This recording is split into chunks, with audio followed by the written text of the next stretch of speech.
Magandang umaga sa ating lahat. Narito po tayo sa press conference ng Philippine Statistics Authority para sa September 2023 Inflation Report. We are pleased to welcome our press and media partners here with us on-site and online today. Ako po si Janine Almeda, ang inyong moderator for today's press briefing. Bago po natin simulan ang ating inflation report, gusto po naming ipahayag na ito ay naka-live stream sa ating PSA Facebook page. Updates are also tweeted on the PSA Twitter with the hashtag PHCPI. Ngayon ikinagagalak ko pong ipakilala si PSA Undersecretary Dennis Mapa, National Statistician and Civil Registrar General, na siyang mag-uulat tungkol sa paggalaw ng presyo ng ating mga bilihin sa Pilipinas itong nakalipas na Setyembre 2023. Ating pakinggan ang report ni Yusek Dennis Mapa. Magandang umaga sa inyong lahat. Ang Philippine Statistics Authority magulat ng antas ng inflation sa bansa para sa buwan ng Setyembre 2023. Ang headline inflation, ang pagtaas ng presyo ng mga produkto at serbisyo sa bansa ay bumilis sa antas na 6.1% nitong Setyembre 2023. Noong Agosto 2023, ang inflation ay naitala sa antas na 5.3% at 6.9% naman noong Setyembre 2022. Ang average inflation mula Enero hanggang Setyembre 2023 ay nasa antas na 6.6%. Ang pangunahing dahilan ng mas mataas na antas ng inflation nitong Setyembre 2023 kaysa noong Agosto 2023 ay ang mas mabilis na pagtaas ng presyo ng food and non-alcoholic beverages. Ito ay may 9.7% inflation at 84.4% share sa pagtaas ng pangkalatang inflation sa bansa. Ang nag-ambag ng malaki sa pagtaas ng inflation ng food and non-alcoholic beverages ay ang mas mabilis na pagtaas ng presyo ng cereals and cereal products na may 14.1% inflation. Ang halimbawa nito ay ang bigas. Nakaambag din sa pagtaas ng inflation para sa food and non-alcoholic beverages ang meat and other parts of slaughtered land animals na may 1.3% inflation. Ang halimbawa nito ay ang karne ng baboy. Ang pangalawang commodity group na nag-ambag ng mas mataas na antas ng inflation nitong Setyembre 2023 ay ang transport na may 1.2% inflation at 12.6% share sa pagtaas ng pangkalatang inflation sa bansa. Ang dahilan sa pagbilis ng antas ng inflation ng transport ay ang mas mabagal na pagbaba ng presyo ng mga sumusunod. Gasolina na may negative 2.4% inflation at diesel na may negative 12.7% inflation. Pagdating naman sa overall inflation itong Setyembre 2023, ang pangunahing nag-ambag ay ang food and non-alcoholic beverages na may 9.7% inflation at 61% share. Ang mga pangkat ng pagkain na pangunahing nag-ambag sa inflation ng food and non-alcoholic beverages ay ang mga sumusunod. Cereals and cereal products na may 14.1% inflation, particular dito ang bigas, vegetables, tubers, cooking bananas at bapa na may 29.6% inflation. Ang halimbawa nito ay kamatis at fish and other seafood na may 6.1% inflation, tulad ng tilapia. Ang pangalawang commodity group na may pinakamalaking ambag sa pangkalatang inflation nitong Setyembre 2023 ay ang restaurants and accommodation services na may 7.1% inflation at 11.4% share. Ang pangunahing nag-ambag sa inflation ng restaurants and accommodation services ay ang restaurants, cafe and the like na may 7.1% inflation. Ang housing, water, electricity, gas and other fuels ang pangatlo sa may pinakamalaking ambag sa pangkalatang inflation nitong Setyembre 2023. Ang mga pangunahing nag-ambag sa inflation ng housing, water, electricity, gas and other fuels ay ang mga sumusunod. Renta sa bahay na may 4.0% inflation. Bayad sa kuryente, bayad sa supply ng tubig na may 12.3% inflation. At kahoy na panggatong na may 5.7% inflation. Sa 13 commodity groups, 5 ang nagpakita ng mas mabilis na pagtaas ng presyo nitong Setyembre 2023. Ito ay ang mga sumusunod. Food and non-alcoholic beverages na may 9.7% inflation. Health na may 4.1% inflation. Transport na may 1.2% inflation. Recreation, sport, and culture na may 5.1% inflation. At education services na may 3.6% inflation. Samantala, 6 naman na commodity groups ang nagpakita ng pagtaas ng presyo ngunit sa mas mabagal na antas nitong Setyembre 2023. Ito ay ang mga sumusunod. Alcoholic beverages and tobacco na may 9.8% inflation. Clothing and footwear na may 4.7% inflation. Housing, water, electricity, gas, and other fuels na may 2.4% inflation. Furnishings, household equipment, and routine household maintenance na may 5.4% inflation. Information and communication na may 0.6% inflation. At personal care and miscellaneous goods and services na may 5.4% inflation.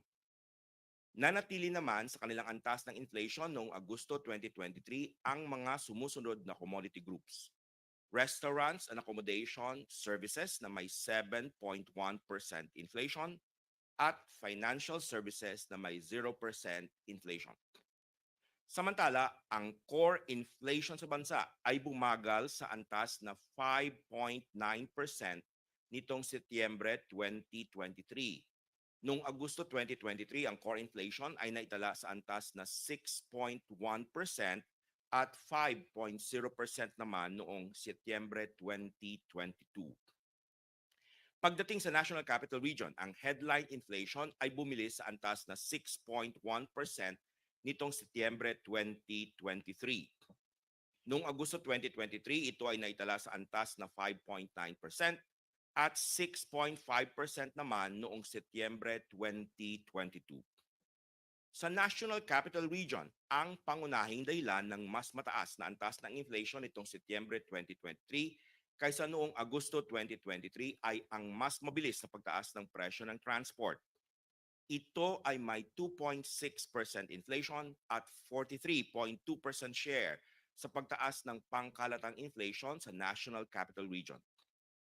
Ang nag-ambag sa pagtaas ng inflation ng transport sa National Capital Region ay ang mas mabagal na pagbaba ng presyo ng mga sumusunod. Gasolina na may negative 0.7% inflation at diesel na may negative 11.8% inflation. Ang pangalawang commodity group na nag-ambag ng mas mataas na antas ng inflation nitong Setyembre 2023 sa National Capital Region ay ang housing, water, electricity, gas, and other fuels na may 5.6% inflation at 36.5% share sa pagtaas ng pangkalatang inflation sa riyon. Ito ay dahil sa pagtaas ng presyo ng LPG na may 0.8% inflation. Nakaambag din sa pagtaas ng inflation para sa housing, water, electricity, gas, and other fuels ang bayad sa supply ng kuryente na may 14.2% inflation. Ang pangatlong commodity group na nag-ambag sa mas mataas na antas ng inflation nitong Setyembre 2023 sa National Capital Region ay ang restaurants and accommodation services na may 8.1% inflation at 11.4% share sa pagtaas ng pangkalatang inflation sa riyon. Ito ay dahil sa mas mabilis na pagtaas ng presyo ng restaurants, cafe, and the like na may 8.0% inflation.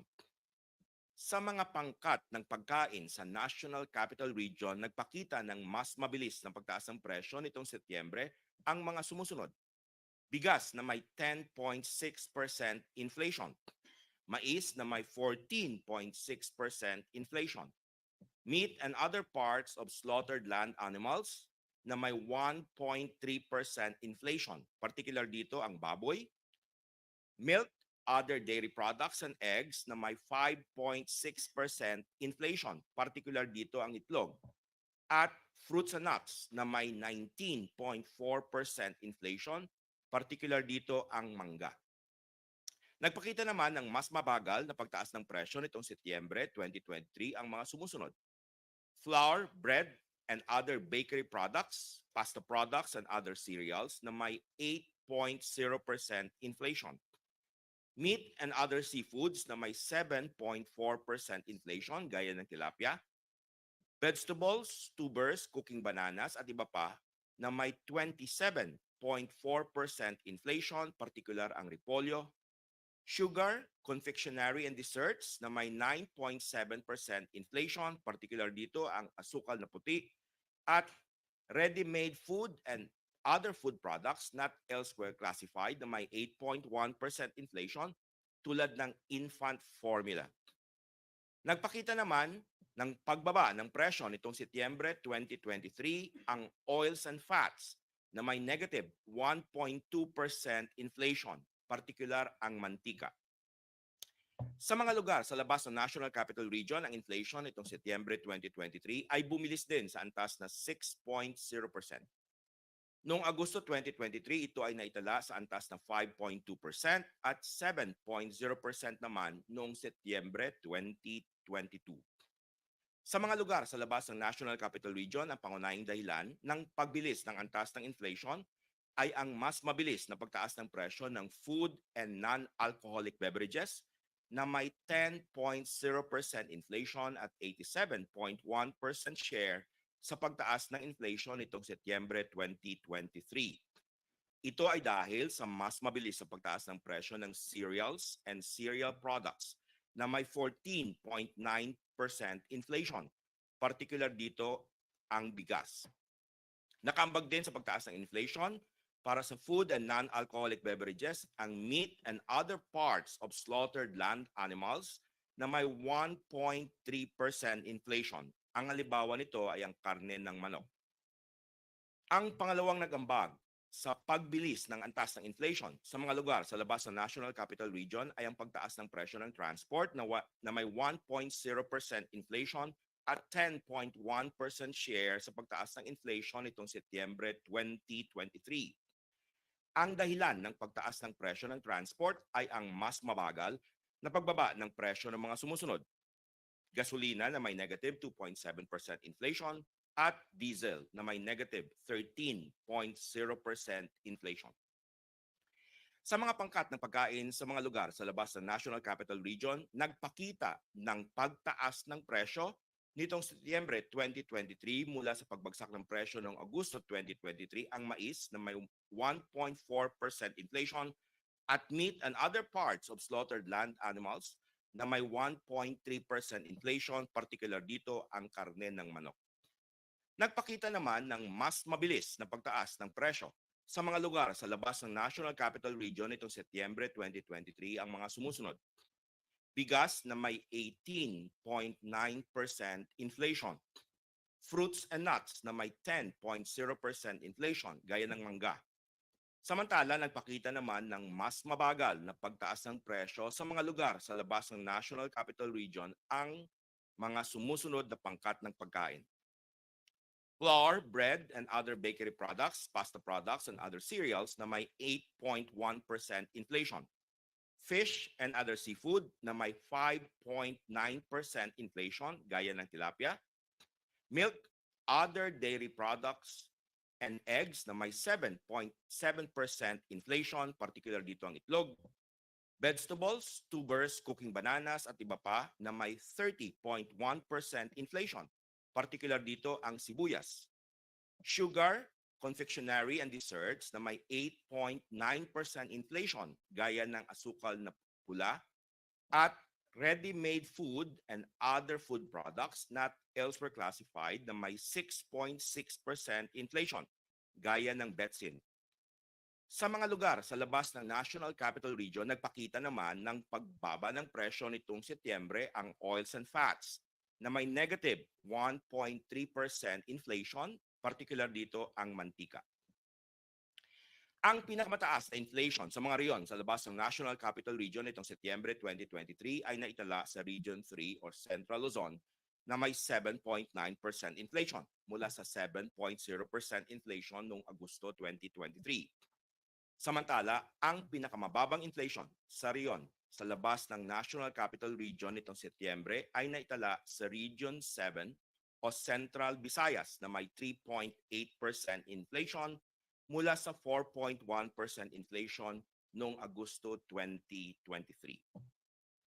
Kung iahambing sa inflation na naitala sa mga riyon sa labas ng National Capital Region noong Agosto 2023, 15 riyon ang nagtala ng mas mataas na inflation nitong Setyembre 2023. Ito ay ang mga riyon na may kulay pula.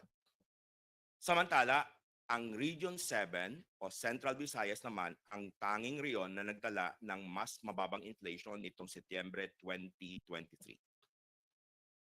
Nitong Setyembre 2023, ang inflation para sa bottom 30% income households ay tumaas din sa antas na 6.9%.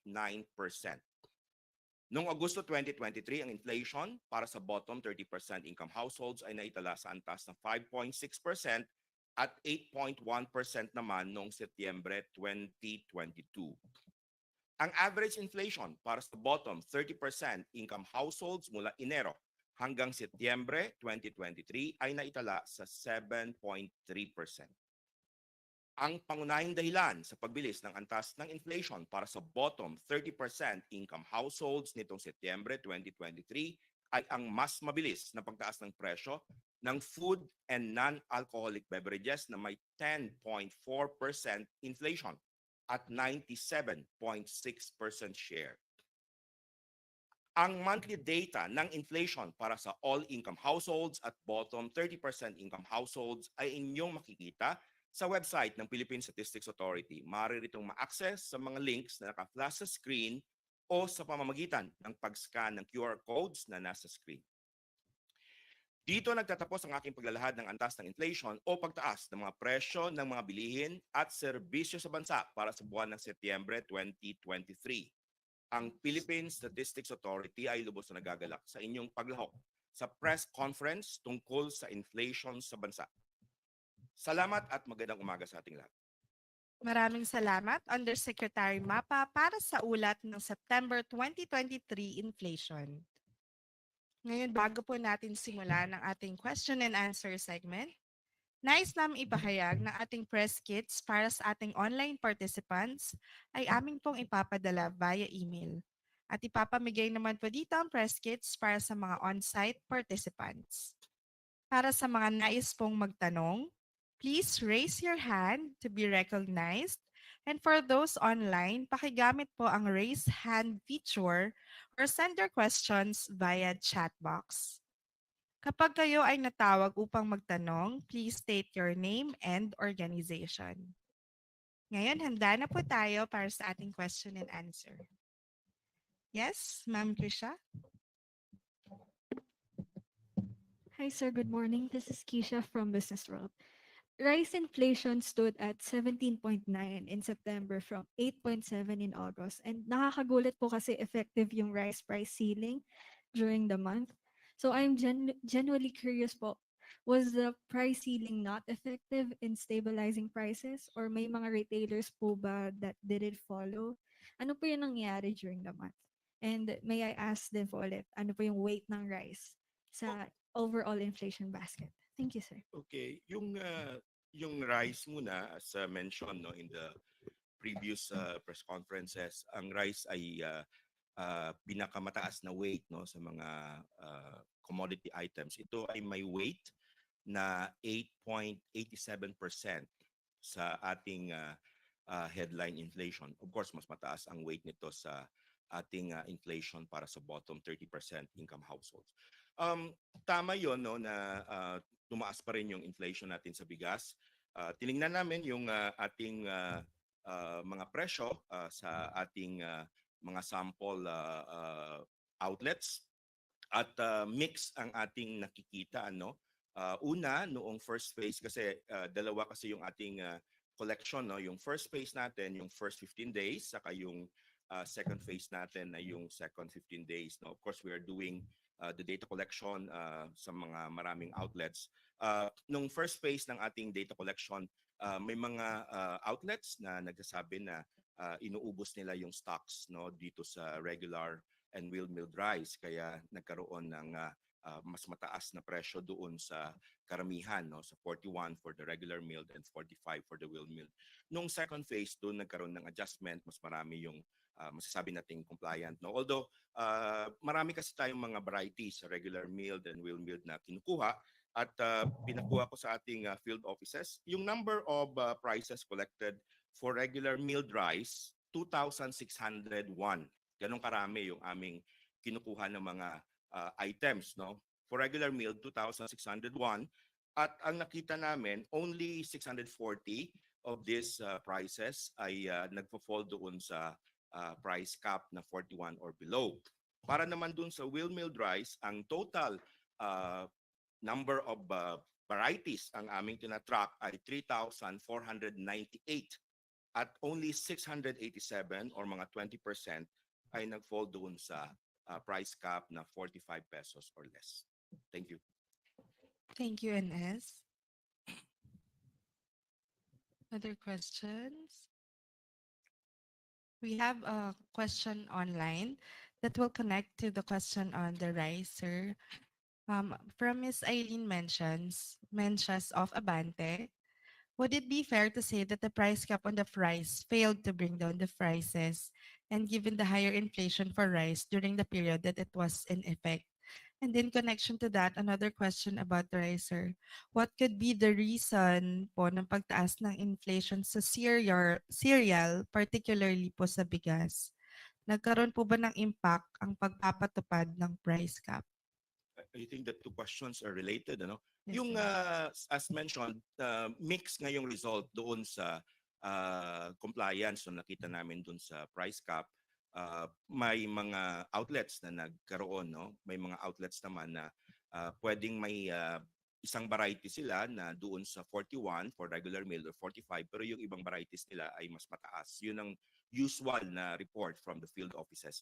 Now ngayon ang ito kasi bagong data ano lang ito no the last 72 hours namin na analyze yung mga reports at hindi natin masasabi yung causality kung mayroon talagang effect kung wala yung price cap for example. I suppose this is a research question that researchers would study based on the data that we are collecting. Thank you. Thank you, sir.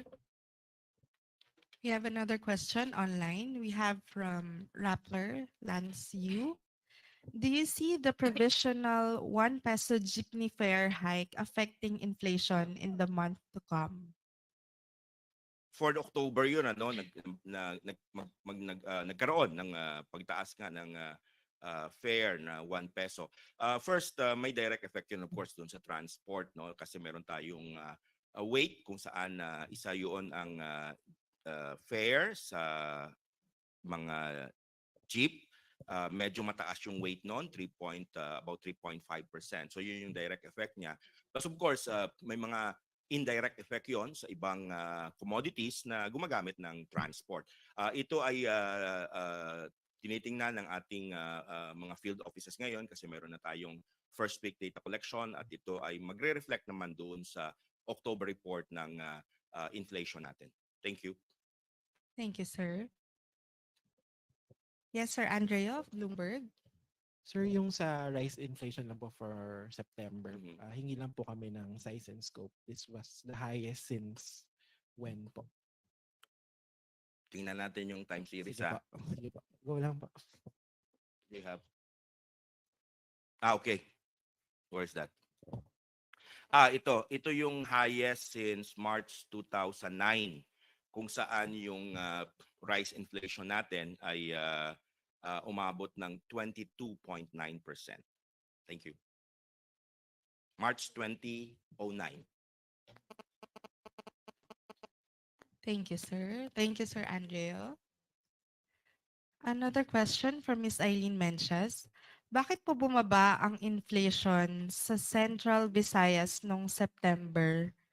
What were the conditions there that were not in other regions? Is it a net importer of food products such as rice? Central Visayas. We'll get back to you yung ating regional items. Ito na ba? Okay. Okay, yung sa Central Visayas, first yung ating cereal 7.4%, so hindi ganun kataas. At mayroon silang marami silang items na medyo bumaba first is the flour, bread and other bakery products, pasta products. Bumaba, alcoholic and beverages bumaba rin. Clothing and footwear bumaba, water, electricity, gas and other fuels bumaba rin. Medyo marami silang items na bumaba compared sa other regions. So dito I'm seeing na maraming downward trend sa Central Visayas. Thank you. Thank you, sir.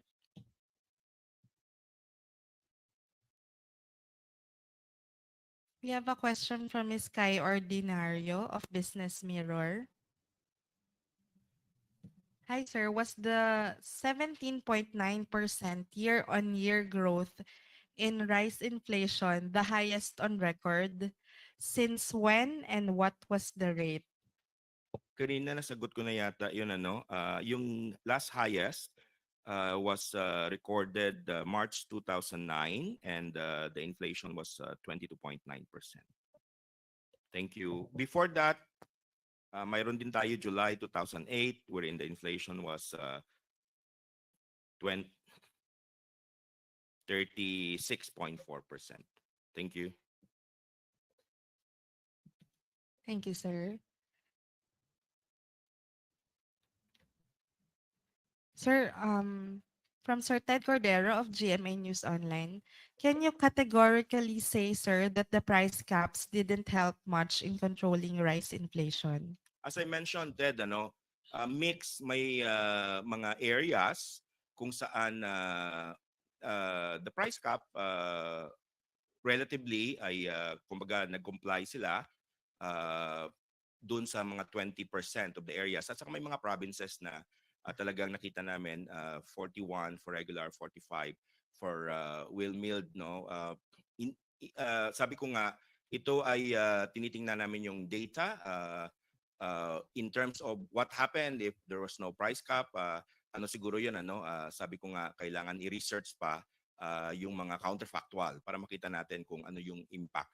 But what we're seeing is that there are areas wherein the average for regular at 41 and for well milled at 45 were followed. In certain areas, medyo mix nga. Kaya tumataas yung average prices. Thank you. Thank you, sir. We have a few questions from Miss Eileen Menches. Sir, maaari po bang mahingi ang presyo ng bigas ng Setyembre para sa RMR, WMR Special at Premium nang ipinatupad na ang price ceiling at paano po ito maikukumpara sa presyo ng mga ito noong August nung wala pa pong price cap? Okay. Ito yung average price ng regular meal, 1 kilogram, no? For the Philippines, ang average niya ay umabot ng 47 pesos and 50 centavos for September. Sa National Capital Region, ito ay 43 pesos. And yung areas outside the National Capital Region, ito ay nasa 47 pesos and 60 centavos. So that's the regular meal. For August, ang national average natin ay nasa 43 pesos and 30 centavos. And then September, about 47 pesos and 50 centavos. For the special rice sa September naman, I'm sorry, for the wheel milled rice, for September, ang average price niya ay nasa 52 pesos and 70 centavos. Noong August, ito ay nasa 47 pesos and 63 centavos average. For the National Capital Region, sa September, ito ay nag-average ng 49 pesos and 34 centavos versus ng August na 47 pesos and about 6 centavos. Sa areas outside the National Capital Region, medyo mataas. Ito ay nag-average ng 52 pesos and 73 centavos versus nung August na 47 pesos and 64 centavos. Kukumpletuhin ko lang kasi kinukuha rin ng Philippine Statistics Authority yung special rice, although ito wala siyang price cap. Yung special rice natin, 1 kilogram average nung September ay nasa 61 pesos and 10 centavos versus nung August na nasa 56 pesos and 30 centavos. For NCR, ang special rice natin ay nag-average ng mga 57 pesos versus 54 noong August, at areas outside NCR 61 pesos versus about 56 pesos noong August. Just to complete the times, the prices. Thank you. Thank you, sir. Sir, we have another question from Miss Eileen. Magkano po ang farm gate price ng palay nitong September at paano ito po may kukumpara sa farm gate price po ng August at nung huling ani? Ang September farm gate price, Eileen, ay ating kinokolekta pa ngayon, pinaprocess. I-report namin ito sa mga susunod na araw. Yung August na i-report na namin yun sa website, mamaya na lang kasi hinahanap pa yung retail price kasi yung nasa screen ko ngayon, hindi yung farm gate price. Pero alam ko mga nasa 22 pesos yata. But I will ask my team to verify. Thank you. Thank you, sir. And yes, another question po. Theoretically, hindi dapat gumagalaw ang presyo na may mga SRP. Ano ang nagiging epekto sa inflation pag nagtataas ng SRP ng basic goods and prime commodities? Kung ang bigas ay nasa 8 to 9% ng inflation basket, gaano kalaki ang parte ng basic goods and prime commodities sa inflation basket if taken as a group? Huling nagtaas ng SRP noong Pebrero 2023. Bago nito, nagtaas din ng SRP noong August 2022. Okay. Aileen, yung ating food basket, marami kasi siyang mga items. So yung iba doon, may mga suggested retail prices. May iba naman na wala.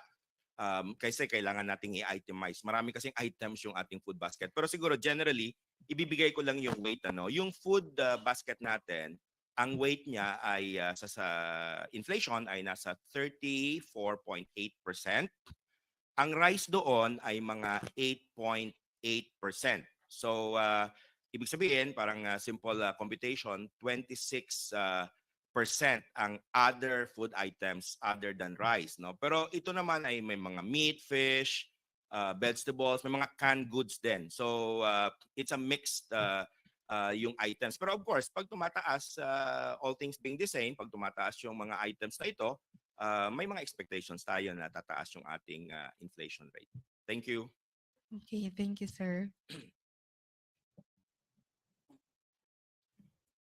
We have another question online from TV5 News.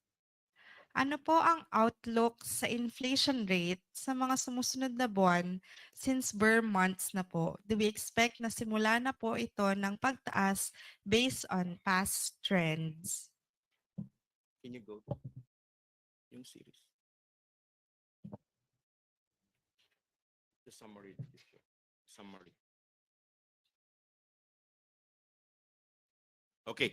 Uh, yung uh, yung prices natin sa bare months, ano, October, November, December, particularly yung fourth quarter, of course, based on our monitoring naman doon sa GDP, ito yung mga months na talaga tumataas yung ating consumption, no, household final consumption expenditure. Uh, pero medyo mixed din kasi yung ating datos. For example, I'm just looking at 3 years dito na data, yung 2021, 2022 saka 2023. Sa 2021, mas mababa actually yung inflation natin noong October, November, December compared sa mga previous months. Sa 2022 naman mas mataas yung inflation.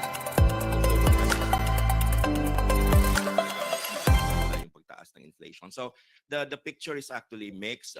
Right now, of course, may mga threats tayo. Yung presyo ng bigas, nagkaroon tayo ng increase sa October sa transport. May effect yan, as mentioned kanina. May direct effect siya doon sa passenger transport na medyo mataas yung kanyang weight din doon sa transport basket, at yung indirect effect niya. Plus of course, tumaas din kasi yung presyo ng LPG. At medyo mix ang ating nakikita dito sa prices of fuels, ano. Bumaba ngayon ng week na to, pero may mga tumataas din na items. So medyo hindi clear yung ating trend. There are threats to inflation, particularly on food. Yung ating